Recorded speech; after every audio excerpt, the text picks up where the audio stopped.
Hey guys, thanks for watching. Today we're going to go over something that's big in the news today, the Ocean Gate submarine. We're going to see why it had so many fatal designs. Just crazy. You've probably heard about the tragic story of OceanGate's Titan submersible. It was a small diving vessel designed to explore the wreckage of the Titanic, 3,800 meters under the sea. But how did this submersible and the systems on it actually work?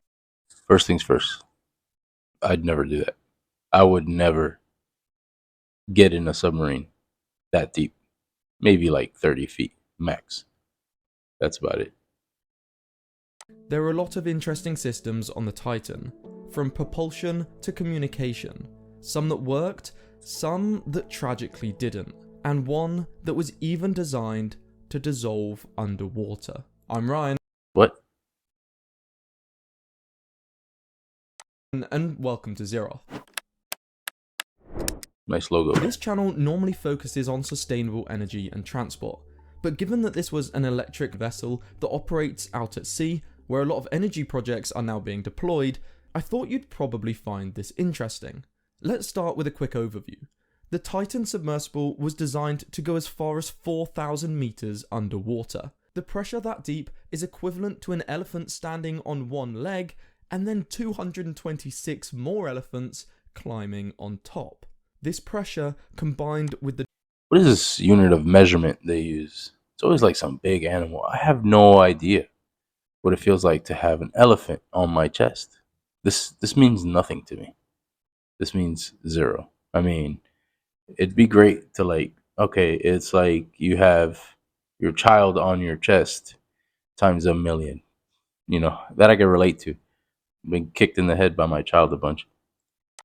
The darkness, cold, and difficulty communicating with the surface are part of what makes deep sea exploration so difficult. The whole system weighed approximately 10 tons and was primarily made of a few core components, the largest of which was the carbon fiber hull, which was the eventual failure point of the vessel and sadly resulted in all those aboard. Alright, if you're pasting stuff on to protect me from a million elephants, yeah, I'm not getting in that. Losing their lives. The hull was 5 inches thick. Repeated exposure to high pressures meant that on the 7th dive to the Titanic, it imploded. To demonstrate this effect, here is a railroad tank imploding when put under a vacuum. This is caused by the pressure outside being much larger than you the imagine being in pressure that? inside. The implosion for the Titan would likely have been even quicker. This left me wondering what was actually put in place to stop this happening. The first way to prevent failures like this is to... I don't think... Why is this a crumbled paper? What is this? Like a crumbled piece of paper. That his computer is a crumbled piece of paper. Alright, so yeah, I don't think there is anything that's going to stop you once that implosion starts. 1, way too quick. 2, you're dead before you even realize there's a situation happening. create a virtual model of the submersible and test its limits. However, carbon fiber is notoriously hard to model because it is not one single block of material. It is instead lots of thin fibers that are interwoven and cured together. Yeah, this also means there are many ways it can weaken, as layers shift and come apart from one another. Without any destructive testing to fully test the limits of the Titan, these models were just not enough. This is where the second system was meant to come in. Aboard the Titan, there was a real-time acoustic monitoring system, which OceanGate claimed could detect buckling of the carbon fiber hull prior to a catastrophic failure. Dude, detect buckling, again with the wrinkled paper. Detect buckling of the hull? It's too late, man. It's too late. It's too late.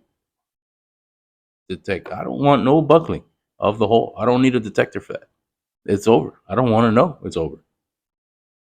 According to a patent held by OceanGate's CEO Richard Stockton Rush, this used multiple small sensors such as ultrasonic microphones and strain gauges to monitor vibrations in the carbon fiber.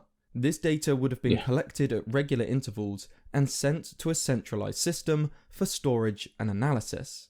At this point, it should have been able to assess the health of the internal and external structure and predict failure conditions.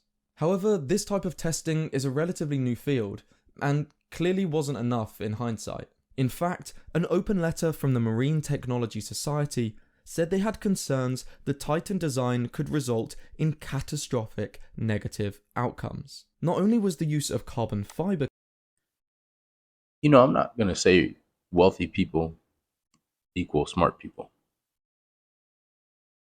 But if you're wealthy and you're an explorer doing these kind of things, you know, great. That's cool. But if you see all these red flags and you're still getting on this thing, man, that's irresponsible to your family. concerning, but so was the tubular shape, which is much worse than a sphere at distributing the pressure from the weight of the ocean. Next, we have the end caps of the Titan, which were made from titanium and secured onto the main hull using 18 bolts, giving passengers no way to get out from inside. The viewing window was also reportedly made from a material that was only certified down to 1,300 meters. You see, what is that? Why would you do that to yourself? Is that what you were looking for? Here, I'm going to go down deeper than this thing is made for. It's not. Like, what's the point of that? What are you trying to achieve? Just a third the depth of the Titanic. These components were all tested together on a 1/3 model in collaboration with the University of Washington, at which point an ex-employee called David Lockridge expressed concerns that the scale model of the sub had revealed flaws in the carbon fiber under pressure testing. But aside from the fatally designed hull, how did the Titan submersible actually operate, or know where it was going? After an initial briefing, the first step of a Titan launch was to deploy the docking station from the main ship. Don't just show me B-roll. What was that? Operate, or know where it was going. After an Give me a new display. Give me a new display. Time flies like an arrow. 6 parses. The spirit is willing, but flesh is weak. The vodka is good, but the meat is rotten. If the baby does not like milk, boil it. The milk or the baby. What is this B-roll you just threw in here about a submarine? This is what is this? Come on, man. This has zero to do with anything. initial briefing, the first step of a Titan launch was to deploy the docking station from the main ship. This is why the Titan was actually classified as a submersible rather than a submarine, because a submarine is able to leave and come back to port under its own power. The docking station would then fill up its ballast tanks with seawater, increasing its weight and causing it to plunge 9 meters underwater. At this point, the Titan could detach and begin its descent, whilst the docking station refills its tanks with air and floats to the surface. At the end of the voyage, this process would then be done in reverse.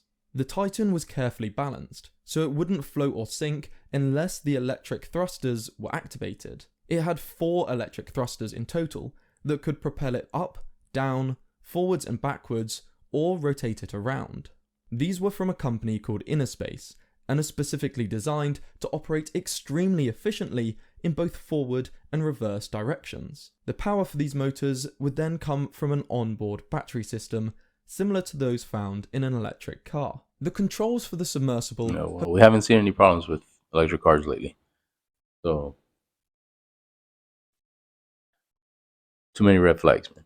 have come under some significant scrutiny in the media, with the main focus being on the games controller used to direct the vessel. Yeah, I saw this, and the game controller is one thing. I don't care about that. You know, it's the green button that apparently is the only button to run this thing. Plus, this touchscreen. It's gonna monitor that you're about to buckle when it's too late. Obviously, like I wouldn't get in just because of that. But the hull being made out of carbon fibers, I don't know, man. However, as strange as this sounds, it's actually quite common in military applications too, due to their ease of use, durability, and accessibility. Yeah, I'm okay with it. Game controllers are currently used all around the world to control anything from explosive disposal robots to Virginia-class attack submarines.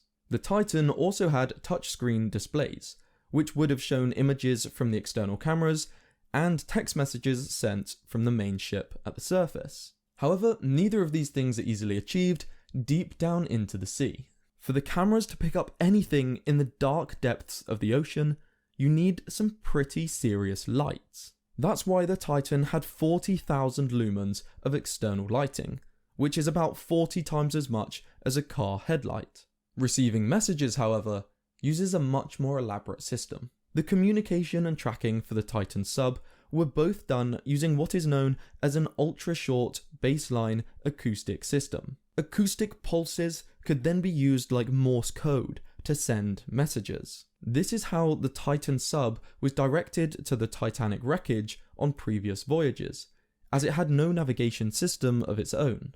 But that begs the question, how did the surface ship know where the Titan sub was located? Well, that's where the acoustic positioning system came into play. First, the surface ship would emit an audio frequency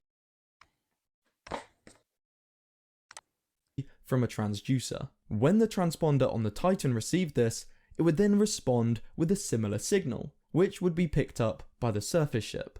By measuring the time taken to receive a signal, the surface ship could work out how far away the Titan was, and by having multiple transducers on the ship, it could also work out the direction the audio wave came from. By combining these together, it would know where the sub was located, and send messages to direct it to the wreck of the Titanic. Because we all know the tragic outcome of the last Titan voyage, the safety systems aboard may seem... And it was tragic. The rich people are not, like, that has nothing to do with it. These are these are people, and you don't want that happening in your family. I just feel like, if you knew all these things going in, you've got to kick it in and be like, hey man, I'm not doing that. I'm not showing up to that. Pointless. And given the corners that were cut when designing the hull, in many ways they were. However, let's see what safety systems were aboard that could have helped the passengers if the emergency was different. It is first important to consider that in all possible emergency scenarios where the passengers remain alive, such as a power cut or loss of communication, the best option would always be to return to the surface. However, if there was a fire, this would require extra action. This is why there was a fire extinguisher on board and smoke masks for all passengers.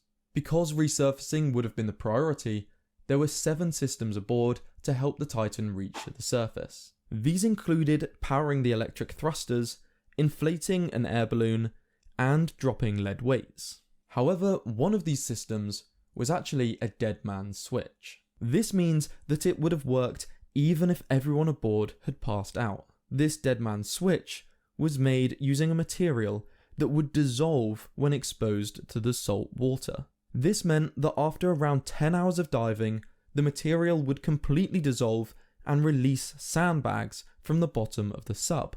Because of this lost weight, the sub would have buoyancy and start floating towards the surface.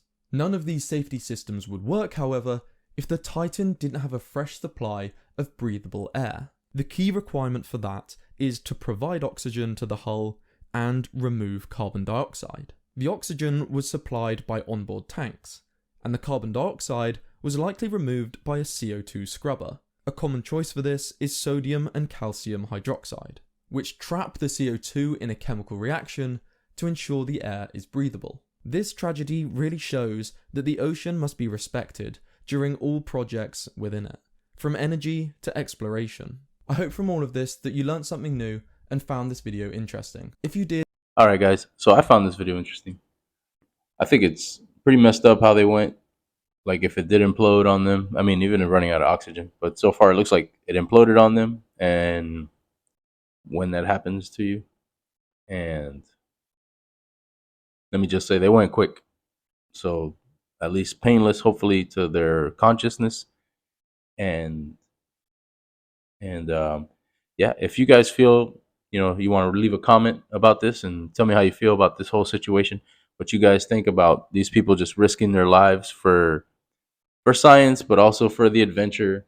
A lot of people are saying that science wouldn't happen without this. The captain said something about, that all these regulations cut back innovations. And what is the point of that if you're cutting back regulations and you're innovating, but you don't come back? Then what did you innovate? You innovated a death trap? I mean, it's a little harsh, but looks like that's what he ended up making. And should have just followed some of the regulations, got certified to do the actual dive. But I'm no expert, I'm just, this is how I feel about it. All right, guys, if you have any comments, leave them in the bottom and like and subscribe. Thanks for watching.